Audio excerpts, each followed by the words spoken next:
Oke, Lia. Jadi apa nih yang bisa kita diskusikan hari ini? Kamu ada pertanyaan apa di sesi general yang pengen didiskusikan mungkin?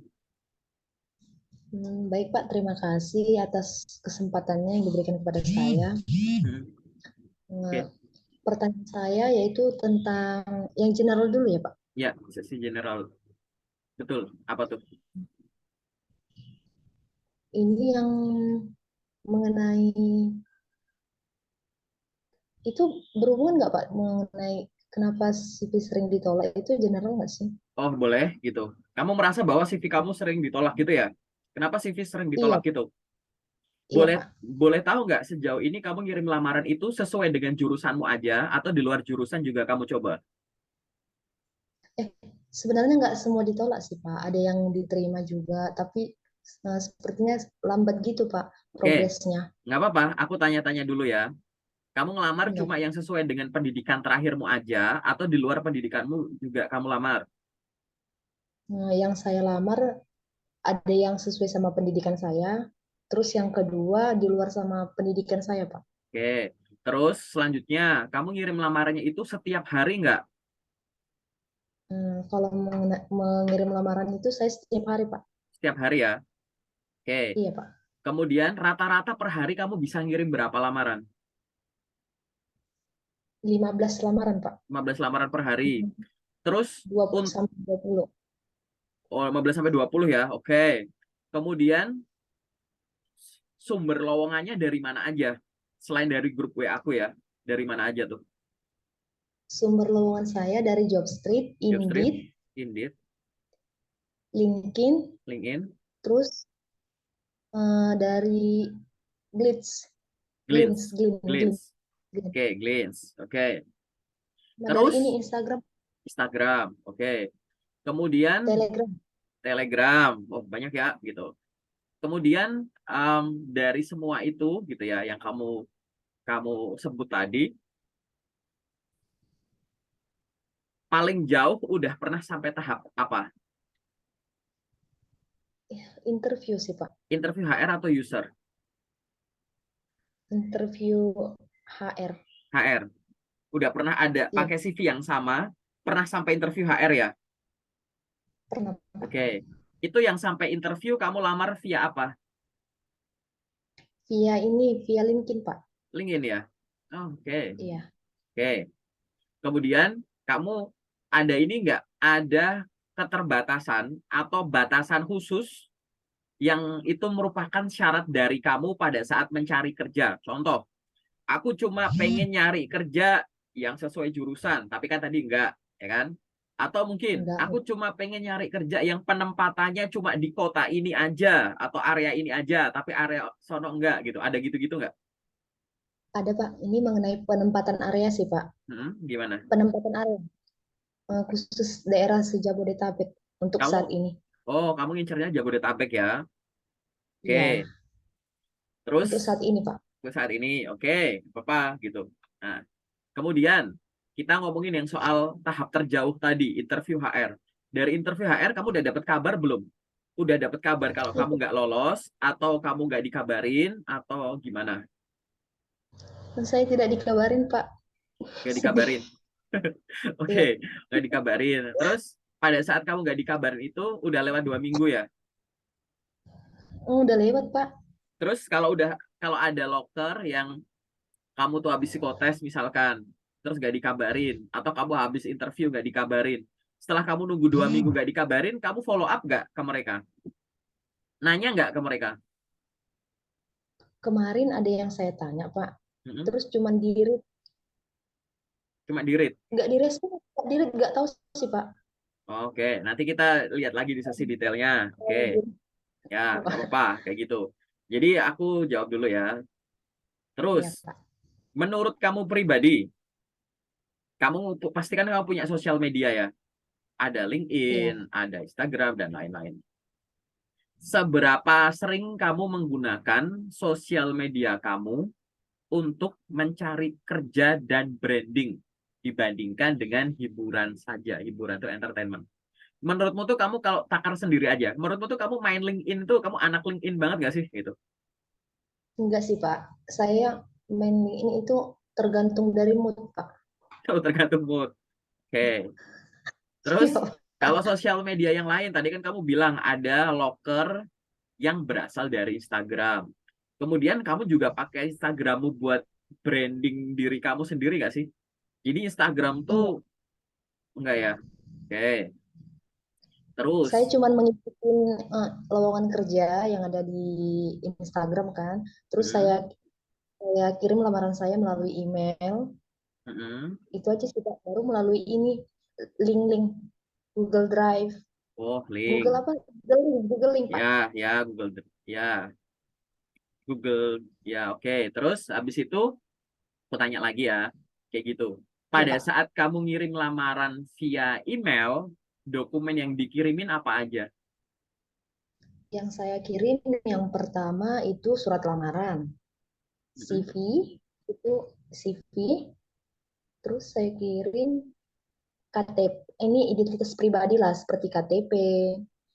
Terus kalau misalnya diminta kakak saya lampirkan juga, tapi yang paling sering, yang umumnya eh, surat lamaran, CV, pas foto, sertifikat itu yang sertifikat dari universitas, contohnya sertifikat prodi, akreditasi A atau yang gimana Oh, gitu, oke. sertifikat prestasi, prestasi, terus saya kirim juga SKCK, Pak. Oke. Oke. Terus, tadi kan kamu bilang ngirim lamaran itu setiap hari, gitu kan? Ya. Weekend berarti kamu ngirim dong? Kalau yang weekend saya khusus yang via Google Link, Pak. Kalau yang email Senin sampai Jumat. Oh, gitu. Terus, misalkan kamu dapat lowongan pekerjaan, menurut kamu Ya. itu lokernya itu cocok buat kamu banget gitu. Kamu Iya, Pak. ngelihat info lokernya itu jam 6 sore di hari Senin. Bayangin ya, hari Senin jam 6 sore kamu buka LinkedIn. Terus Iya, kamu Pak. lihat ada loker tuh di situ. Dan itu cocok banget buat kamu. Tapi cara ngirimnya adalah silahkan kirim via email gitu. Nah, kamu ngirim emailnya kapan? Saya ngirimnya hari Senin, Pak, biasanya jam 6, jam 7. 7 malam. Enggak, jam 7 pagi. Saya sesuai sama jam kerja sih, Pak. Oke. Terus contoh Melalui lagi. email. Ya, terus contoh lagi. Kamu buka kamu buka LinkedIn jam 9 malam di hari Senin. Terus kamu lihat ada loker yang cocok tuh buat kamu. Cara ngirimnya tuh pakai easy apply yang tinggal klik klik klik klik gitu. Kamu ngirimnya Oke. kapan? Langsung kirim, Pak.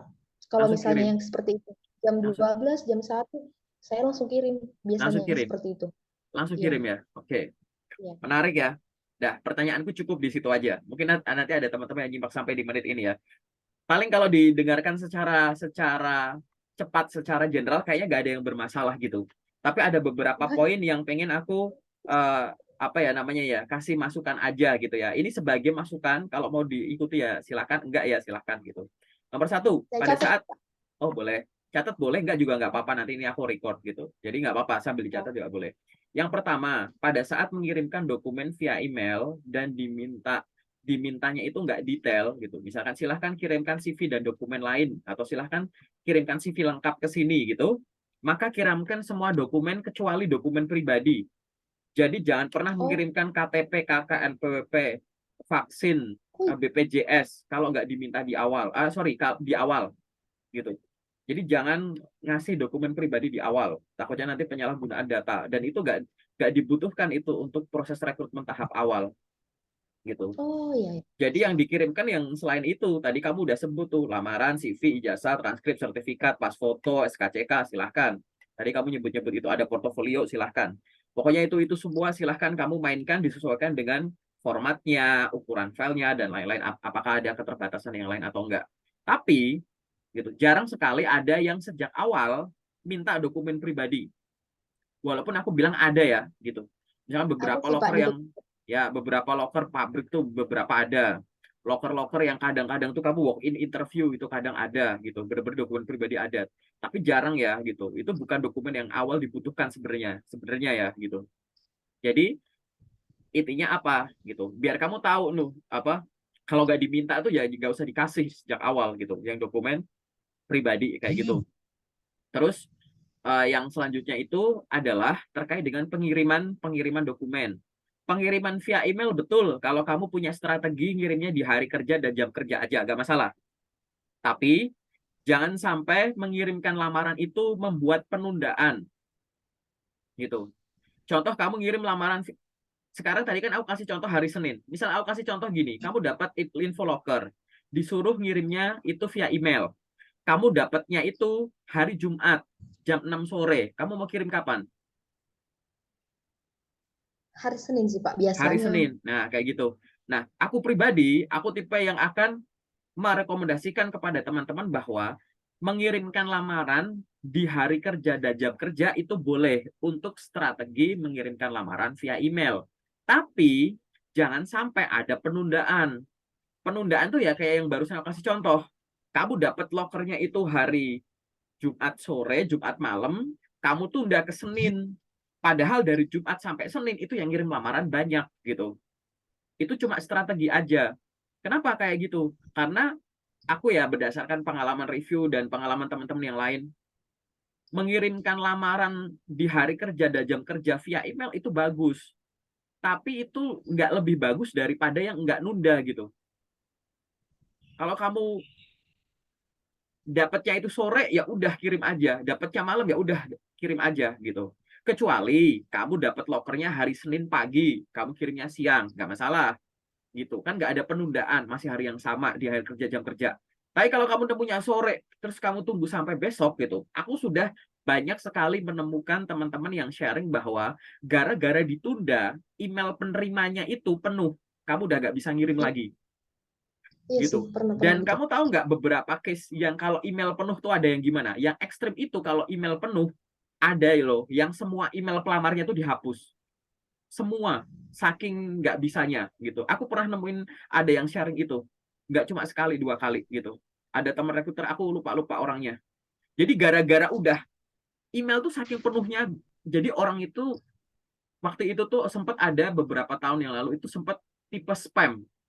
Jadi kamu ngirim email, pagi dikirim yang sama, siang kirim, sore kirim, malam kirim. Dulu tuh ada tren itu. Dan ada tren ngirim email tuh broadcast gitu. Akhirnya email penuh dan kita sebagai penerima email itu nggak bisa kayak nge-lag gitu loh. Macet-macet gitu loh. Akhirnya semua di-delete itu pesannya gitu. Jadi ibaratnya tuh ada beberapa kemungkinan, ada yang kayak gitu, ada yang akhirnya email sudah tidak bisa menerima lagi, silahkan hubungi ini gitu. Banyak case-case kayak Iya, begitu. Itu adalah iya bayaran Pak. dari penundaan kayak gitu. Jadi daripada Oh, menunda, udah kirim aja gitu. Biar besok pikiran kamu, tenaga kamu buat mikirin loker besok gitu loh. Paham gak? Kalau akhirnya kamu paham dapat Pak. lokernya segera di hari kerja bisa dikirim saat itu bagus. Tapi jangan pernah, pokoknya penundaan itu nggak lebih baik daripada penyegaraan gitu. Itu kalau secara secara prakteknya gitu. Karena akhirnya jadi kamu masih mikirin yang kemarin. Tapi kan bisa Kak di timer ya, bisa. Cuman balik lagi, kayak locker nggak ada yang lain aja yang bisa kamu follow up kayak gitu. Gitu. Jadi aku akan menyarankan ya, silahkan kalau kamu mau lakukan, banyak teman-teman yang sudah melakukan gitu. Aku cerita gini karena aku sendiri juga melakukan gitu.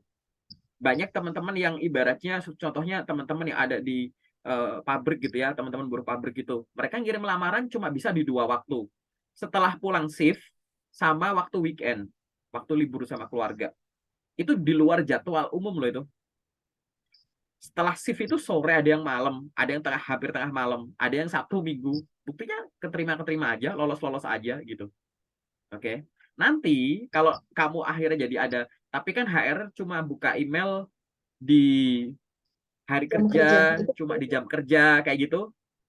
Aku udah bantah itu berkali-kali. Kalau kamu pengen buktiin itu, caranya gampang. Iseng aja, hari Sabtu malam atau hari Minggu, bisa pagi, siang, sore, malam gitu, buka LinkedIn, cari loker. Itu ada HR yang posting loker itu di luar jam kerja, bahkan weekend. Lah itu, iya ada sih. iya, gitu. Itu Hmm. ngapain coba, gitu. Dari situ bisa terbukti sebenarnya adalah jadwalnya HR tuh nggak kayak yang kita pikirkan, gitu. Kalau mereka sedang, aku bukan HR ya, aku user ya. Jadi kalau mereka lagi butuh karyawan segera gitu, itu tetap diproses. Dan aku punya teman-teman yang kita pernah ibaratnya email domain perusahaan gitu, itu tuh bisa dibikinin buat pribadi gitu. Terus pakai laptop tuh dibawa pulang gitu. Jadi sambil nongkrong di kafe sambil ngeproses Oh, bisa banget gitu. Nah itu loh kayak gitu. Kamu nggak bisa ngejamin bahwa HR itu hanya megang laptop, buka email di hari kerja dan jam kerja. Kan mereka nggak pakai komputer, pakai laptop kayak begini ada. Laptop kantor kan ada dan itu bisa dibawa kemana-mana. Banyak perusahaan yang kayak gitu. Gitu. Sehingga daripada nunda, ini aku dari tadi masih ngomongin soal konteksnya email ya, gitu. iya, Nah, ya udah, daripada nunda, udah kirim aja gitu. Paham ya? Gitu. Jadi paham. intinya ke situ. Kesimpulan dari soal email adalah strategi ngirim di hari kerja dan jam kerja boleh asal tidak ada penundaan. Itu terkait dengan email. Oke. Terus Iya, Pak. dari jawaban kamu lagi, mungkin nanti ada teman-teman yang case-nya sama kayak kamu ya. Bagus nih tadi pertanyaan kamu. Jadi aku jadi langsung sekali ngomong banyak gitu. Yang selanjutnya itu adalah terkait dengan penggunaan sosial media. Ada orang yang dapat kerjaan itu gara-gara melamar. Oke. Ada orang yang dapat pekerjaan gara-gara ditawarin di DM lewat sosmednya, dikirimin email, dikirimin WA mungkin gitu. Oke. Seolah-olah kan kalau dibayangkan kan melamar kerja tuh aktif, ngirim. Ditawari di DM lewat link itu kayak pasif gitu. Kita nggak ngapa-ngapa tiba-tiba ditawarin gitu kan. Gitu. Tapi setelah kita gali gitu, coba kita analisis dari banyak case, sebenarnya dua hal ini adalah hal yang sama. Apa? Dua-duanya adalah hal yang aktif. Apa itu aktif? Si kandidat itu melakukan sesuatu, memberitahu ke perusahaan bahwa ada orang sehebat dia. Ini loh, ada orang sehebat aku, kamu lagi butuh orang kayak aku kan, kayak gitu. Caranya ada dua. Ada yang dengan cara ngirim lamaran, ada yang dengan cara ditawari.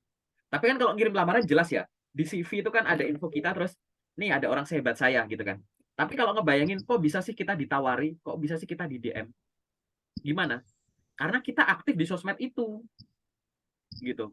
Yes. Kita aktif ya di sana, bikin postingan, follow, connect. Orang akhirnya penasaran, nyangkut kan postingan kita. Dia akhirnya ngunjungin profil kita, di review.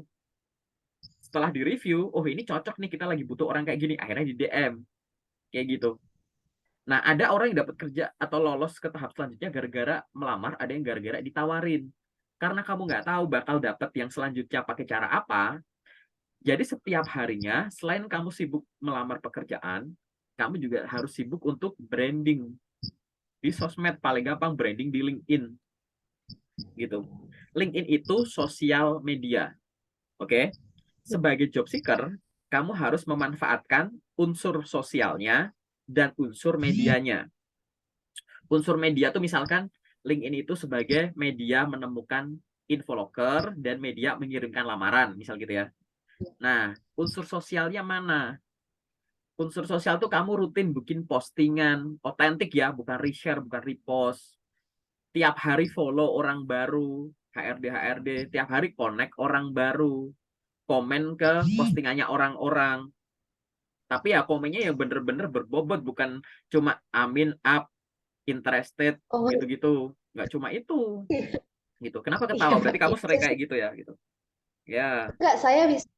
Contohnya ada HR yang kirimkan lamaran. Saya cuma tulis interested. Terus saya oh. kirimkan lamaran yang cukup aja sih, Pak. Nah, coba nanti diubah. Kalau kamu udah ngirimkan lamaran, komen ke beliaunya. Terima kasih Pak atau Bu untuk informasi lowongan pekerjaannya. Saya tertarik untuk bekerja di posisi tersebut dan beberapa waktu yang lalu atau baru saja saya mengirimkan lamaran ke email yang tertera gitu. Semoga kualifikasi saya sesuai dengan yang dibutuhkan ya Bu. Apabila Bapak atau Ibu membutuhkan informasi tambahan, silahkan dapat mengunjungi akun atau profil LinkedIn saya untuk di-review. Enak kan? Kayak gitu. Ya, di saat yang lain cuma up interested, kamu bener-bener ngomong secara profesional kayak gitu. Itu pasti dikunjungin. Kalau masih dikit ya koneksi HR-mu dinaikin.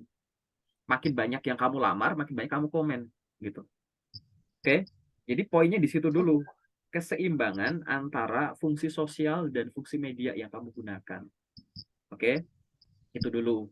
Terus setelah itu dari sisi apa lagi? Setelah itu dari sisi nah, kelengkapan dokumen. Jadi gini, kita ngomongin CV ya. CV itu harus benar cara bikinnya dan cara pakainya. Cara bikinnya itu mulai dari CV-mu tuh mau ATS friendly atau kreatif. Kemudian informasi di dalamnya tuh elemennya apa aja. Elemen tuh kayak info pribadi, summary, pengalaman kerja, pengalaman organisasi, prestasi, skill gitu-gitu. Terus cara nulisnya gimana gitu. CV itu harus jujur, tapi jujur aja nggak cukup. Kedua harus lengkap. Lengkap aja juga nggak cukup, harus relevan. Relevan itu kamu ngasih alasan secara tertulis kenapa kamu ngelamar di posisi ini. Kamu punya apa, udah punya modal apa. Jujur, lengkap, relevan, nggak cukup. Harus keempat ada menarik. Udah menarik belum bahasanya, cara penulisannya, desainnya, dan lain-lain. Dan yang terakhir adalah up to date. Itu merupakan kamu yang terbaru. Ini aku yang paling terupdate tuh aku kayak begini loh, kayak gitu. Nah itu baru sisi bener cara bikinnya. Sisi satunya adalah bener cara pakainya, paham ya? Nah bener cara pakai ini mulai dari apa? Bener cara pakai itu. Ya tadi, kamu kan sumber lokermu banyak nih. Instagram tadi, Telegram, grup WA, Indeed, LinkedIn, Glints, kayak gitu, Jobstreet gitu, berapa tuh banyak banget kan, kayak gitu. Kamu harus paham aktivitas melamar kerja via LinkedIn itu gimana. Lebih dari sekedar nemuin lokernya terus kirim email, nggak cuma gitu. Karena tadi Ada LinkedIn itu sih Pak. LinkedIn kan sosial media. Jadi harus ada Kalau yang kegiatan. Hmm? Iya Pak. Kalau misalnya saya mengirim lamaran, ada yang HR-nya yang eh, kan ada yang update status tentang Loker, info loker. Saya kirimkan ke situ. Terus yang kedua, kan di bawah link ini itu ada pekerjaan. betul, Ada melamar muda. Itu saya betul. kirim sih, Pak. Ya, Heeh. tapi balik lagi, LinkedIn itu sosial media. Kamu ngirim lamaran aja tuh aktif dari unsur medianya. Lah unsur sosialnya mana? Koneksimu udah ada 501 orang lebih belum?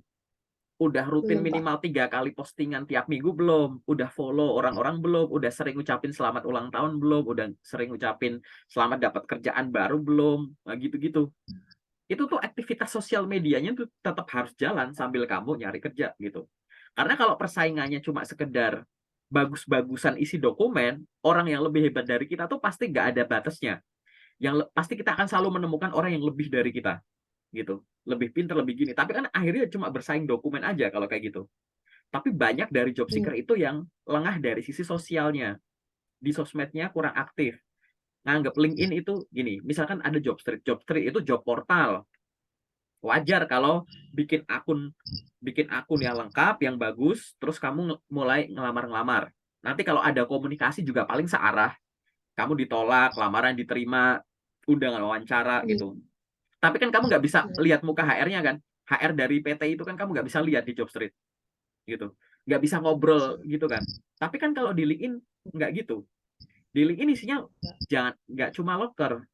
HR aja ngumpul di LinkedIn, user aja ngumpul di LinkedIn. Kamu kunjungin profilnya aja, kamu malah bisa tahu perjalanan karir dia gitu. Nah, banyak orang main LinkedIn itu memperlakukan sosial media LinkedIn sebagai job portal. Jadi tinggal bikin akunnya, udah langsung sibuk tuh lamar. Unsur sosialnya secukupnya aja. Nge-like, ada yang nyuruh amin, amin. Ucapkan amin, amin. Ada yang ini up, interested gitu-gitu.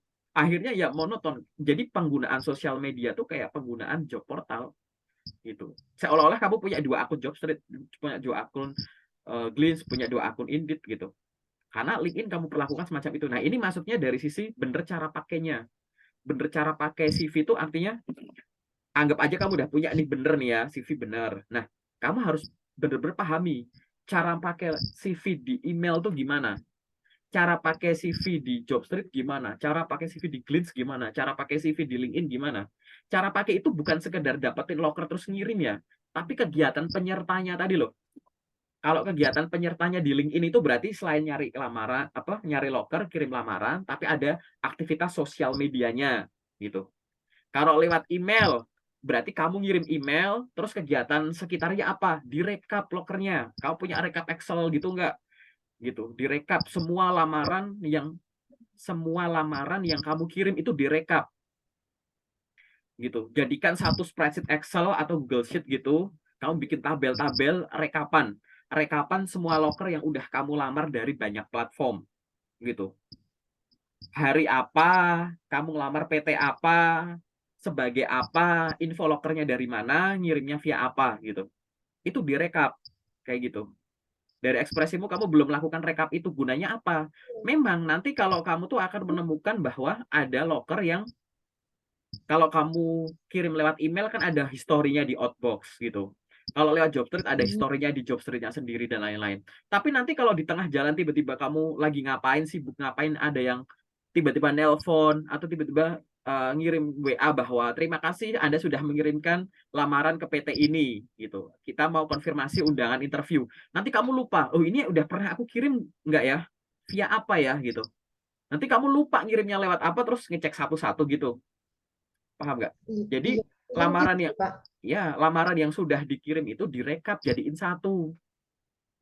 Masing-masing platform itu ada rekapan, tapi kamu juga harus ada rekapan jadi satu. Itu juga bisa mengantisipasi loker palsu. Loker palsu itu ada yang kamu nggak ngelamar tiba-tiba dipanggil. Nah kalau kamu nggak ada Iya, rekapan, kebanyakan orang bayangin, ah PT ini kayaknya aku ngelamar deh, tapi via apa ya? Tapi aku ngelamar deh gitu. Kamu nggak sempet tuh coba cek di LinkedIn, nggak ketemu, di email nggak ketemu gitu. Jarang kamu ngecek kayak gitu. Tapi pasti kayak pakai perkiraan. Tapi kalau dari namanya kayaknya aku ngelamar deh gitu. Nah itu direkap. Itu kegiatan yang menyertai kirim lamaran ini gitu. Atau misalkan tadi kamu kirim lamaran via email, terus kamu konfirmasi ke rekruternya di LinkedIn gitu. Itu kegiatan penyerta juga kayak gitu. Nah hal-hal iya. semacam ini yang banyak yang miss gitu. Gunanya nanti buat apa? Analisis gitu. Analisis apa? Analisis pertanyaan kamu. Maksudnya analisis pertanyaan kamu tuh gimana? Nah, ini aku coba ya, gitu. Aku coba jelasin dulu, gitu. Aku di sini pengen share screen layar warnanya putih nanti di tempatmu, gitu. Tunggu bentar ya. Iya Pak. Putih. Tunggu sebentar. Aku coba cari ini dulu deh. Aku coba. Nah, gini ya. Kamu itu nanti udah Belum Pak. muncul ya di situ ya, udah muncul ya, gitu. Nah, Belum Pak. hah? Layar warna putih muncul gak? Udah ya. Nanti tuh gunanya kamu rekap itu apa? Kamu tuh nanti bisa kayak gini loh. Oh, seminggu tuh aku udah bisa ngirim berapa lamaran gitu. Tahu ya? Kayak gitu. Oh, aku seminggu itu udah bisa ngirim udah bisa misalkan 1.000 lamaran. Dari 1.000 lamaran ini gitu ya. Gitu. Ntar aku kasih gitu. Dari Pakai 1.000. Excel Pak. Kenapa? Kalau misalnya buat yang seperti Bapak katakan tadi Pakai itu Excel nggak apa-apa. Teman-teman Excel. di grup udah pada bikin kayak gitu. Pakai Excel nggak apa-apa. Kayak gitu. Nah, dari 1.000 lamaran tadi gitu ya, dari 1.000 lamaran tadi, nanti kamu breakdown lagi tuh penggunaannya gitu. Bentar ya. Jadi dari seribu lamaran tadi, berapa yang lanjut ke tahap selanjutnya? Berapa? Berapa yang ditolak? Berapa yang nggak ada kabar gitu loh. Nanti yang lanjut ke tahap selanjutnya, action plan-nya kamu mau ngapain? Yang ditolak nih ngapain? Gitu. Terus yang nggak ada kabar mau kamu apain gitu. Biar kamu bisa ada analisis gitu loh, tahu kan? Gitu. Tahu Pak. Kalau kamu nggak gituin nanti nggak bisa dianalisis gitu. Atau misalkan tadi, ini aku hapus dulu. Misalkan kamu ngirim lamaran itu katakanlah via aku ngomong via-nya dulu ya gitu. Kamu ngirim lamaran itu tadi via LinkedIn, terus ada Jobstreet, tadi ada via email, ada yang via Glints, ada via website, ada yang dia via apa lagi gitu misalkan Indeed gitu. Terus tadi kamu di sini ada nih, aku ngirim dalam seminggu tuh katakanlah 1.000 lamaran misal, biar angkanya enak. Yang lanjut ke tahap selanjutnya itu ada 200. Yang ditolak ada 700. Nah, ini lanjut ya. Ini lanjut, ini Yang kedua, ditolak gitu. Nah, terus ini yang 100 itu nggak ada kabar gitu. Nggak tahu, nggak ada kabar. Nah, dari 700 yang ditolak ini ternyata komposisinya ya 200 dari LinkedIn, 200 dari Jobstreet, 200 atau 300 dari email gitu. Aku ngirim lamaran sebanyak 1.000, yang ditolak 700. Tapi semua yang ditolak kok berasal dari sini, sini sama sini. Gitu loh. Paham nggak? Kan buat paham. analisis gitu kan enak. Oh, jangan-jangan apa yang salah nih aku di situ, atau nggak usah gitu. Kita pakai cara yang lain aja misalkan, bukan kayak gitu misalkan. Atau kita pakainya cara yang lain. Maksudnya cara yang lain itu gimana? Nah, misalkan yang lanjut kan 200. Dari 200 ini ternyata komposisinya itu 100 dari LinkedIn, 50 dari Jobstreet, 50 dari email. Dari 1.000 yang aku lamar, yang ada panggilan ke tahap selanjutnya kok 200. 200 itu dari LinkedIn, Jobstreet, dan email. Padahal aku ada Glints, ada website, ada Indeed. Lah ini kenapa kok nggak ada panggilan sama sekali? Apa yang salah dengan caraku di sini ya? Nah, aku fokus ngecek gitu. Jadi kamu jadi akhirnya tahu gitu loh. Kalau pertanyaan ini buat jawab pertanyaanmu yang tadi ya gitu. Kalau pertanyaanmu tadi, aku kok nggak banyak panggilan ya gitu. Kamu punya data apa sekarang? Udah bisa sebut belum? Udah sejak kamu ngirim lamaran udah berapa banyak? Terus yang lolos ke tahap selanjutnya itu yang sesuai jurusan atau enggak gitu. Kemudian yang ada sampai tahap selanjutnya itu kebanyakan kamu kirim via apa? Yang nggak ada panggilan via apa? Yang kamu sering ngirim tapi nggak ada respon via apa? Oh, kalau via ini tuh aku terhenti di interview, terus kalau via ini aku terhenti di psikotes, terus kan ada datanya akhirnya gitu. Jadi akhirnya apa? Belajar kamu nggak meraba-raba gitu. Karena pertanyaan kamu itu general sekali.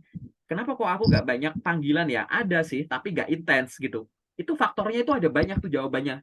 Jawaban kemungkinan gitu. Jadi di listnya banyak gitu. Tapi coba kalau analisisnya udah kayak gitu kan. Jadi kamu tahu, oh cara aku ngirim lama, bikin CV udah bener. Cara aku ngirim via LinkedIn udah bagus, buktinya udah banyak yang lolos. Tinggal aku pertahankan dan tingkatkan, kan gitu. Yang ini masih dikit. Coba nanti porsi waktunya aku tambahin buat ngirim via ini gitu. Nah, via ini aku via ini kok nggak ada yang manggil semua ya. Padahal aku buka itu Iya, terus gitu. Kira-kira nah itu gimana? Kak. Mau aku yang ngoreksi, mau aku koreksi barangkali aku salah, atau ini sebenarnya lokernya nggak banyak, terus aku tinggalkan aja. Jadi waktu yang aku biasa pakai untuk lamar via itu aku tutup. Ini aku alokasikan untuk yang lain biar makin banyak gitu. Bisa. Tapi kan ada datanya nih yang bisa kamu lakukan tuh gitu. Karena kalau cuma lihat generalnya tadi bagus, sumber lokermu aja ada 7, kemudian ngirimkan lamarnya bisa 15 sampai 20 per hari. Itu banyak loh kayak gitu. Itu Kak, kalau yang 15 sampai 20 itu nggak semua lewat email. Contohnya Iya, itu udah digabung semua, betul, bukan betul. satu-satu. Betul, memang itu betul, memang kayak gitu. Betul gitu. Itu udah bagus gitu. Cuman kan akhirnya kita belum bisa analisisnya adalah mungkin tadi bisa dari cara bikin CV-nya, cara pakai CV-nya buat branding dan lain-lain gitu kan. Terus terkait dengan efektivitas ngirimnya, cara follow up. Nanti kita di sesi detail bahas detail yang ada di dalam CV gitu ya. Kayak gitu. Nah, itu adalah faktor-faktor yang mungkin akan berpengaruh kepada kurang ya efektifnya, bukan kurang efektif sih, kurang banyaknya responnya tadi. Atau memang sekarang zamannya lagi nggak banyak kayak gitu. Gimana cara mempercepatnya gitu kan. Analisis itu kita harus siapkan dari data-data dulu. Nah, PR buat kamu ke depannya adalah coba nanti di apa namanya? Bikin rekap ya gitu. Mulai direkap gitu. Iseng rekap, gampang kok rekap itu. Kalau nggak bisa pakai Excel, nanti pakai Google Sheet aja biar online gitu. Direkap. Nanti aku kasih link ya. Kok nanti aku kasih link channel YouTubeku di mana aku menjelaskan soal itu. Minimal ada 4 alasan kenapa kamu harus rekap lamaran kerja kayak gitu. Oke, gitu. Sampai di sini cukup jelas ya, Lia ya. Jelas.